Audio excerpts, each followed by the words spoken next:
Supreme কোর্টে চিহ্নিত অযোগ্য চাকরিহারাদের জোর ধাক্কা, তাদের মামলা খারিজ করে দিল সুপ্রিম কোর্ট। তাদের তরফে যে দুটি আবেদন করা হয়েছিল, দুটি আবেদনই খারিজ করল সুপ্রিম কোর্ট। সিবিআই এর উদ্ধার করা ওএমআর এবং কমিশনের কাছে থাকা নম্বরের পার্থক্য, নতুন নিয়োগ প্রক্রিয়ায় অংশ নিতে সুপ্রিম কোর্টে আবেদন, এপ্রিল মাসের বেতন দেওয়ার আবেদন করে সুপ্রিম কোর্টে মামলা করে তারা। চিহ্নিত অযোগ্য চাকরিহারাদের জোড়া আবেদনই সুপ্রিম কোর্টে খারিজ হলো। মামলার শুনানির সময় আপনারাও হাজির ছিলেন, নিজেদের অযোগ্য নয় বলে সওয়াল করেছিলেন। যারা দ্বন্দ্ব তৈরি করতে চান তারা নতুন নতুন ফন্দি ফিকির খোঁজেন, তাদের আবেদনে সাড়া দেবার কোনো কারণ নেই বলল সুপ্রিম কোর্ট।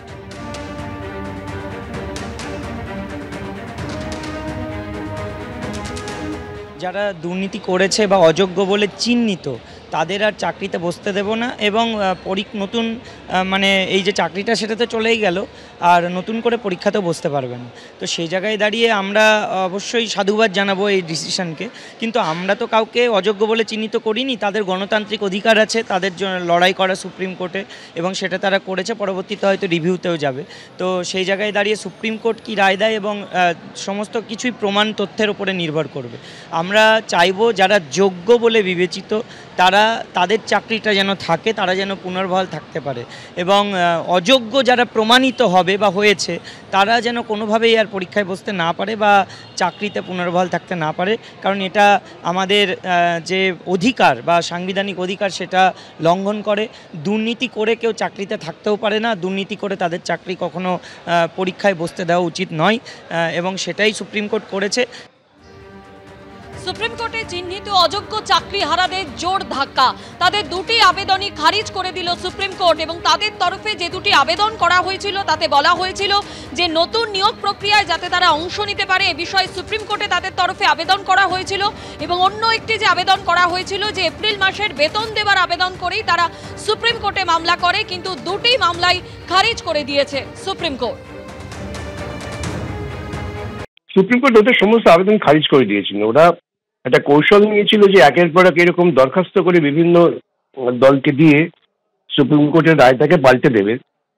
সেই প্রচেষ্টাটা সুপ্রিম কোর্ট ধরে ফেলেছেন। সুপ্রিম কোর্ট বলেছেন আমরা এইভাবে তোমাদের নতুন করে এই সমস্ত প্রশ্ন তুলে আমরা যা রায় দিয়েছি 3 তারিখে সবাইকে শোনার পর সেই রায় কোনো মতেই পরিবর্তন করব না, যা রায় দিয়েছি সেই রায় কার্যকর করতে হবে। যারা চাকরি কিনেছে তাদের চাকরি যাক, এবং যারা মেধার উপরে ভিত্তি করে চাকরি পেয়েছে তাদের মেধা প্রতারিত না হোক, তাদের চাকরি থাকুক।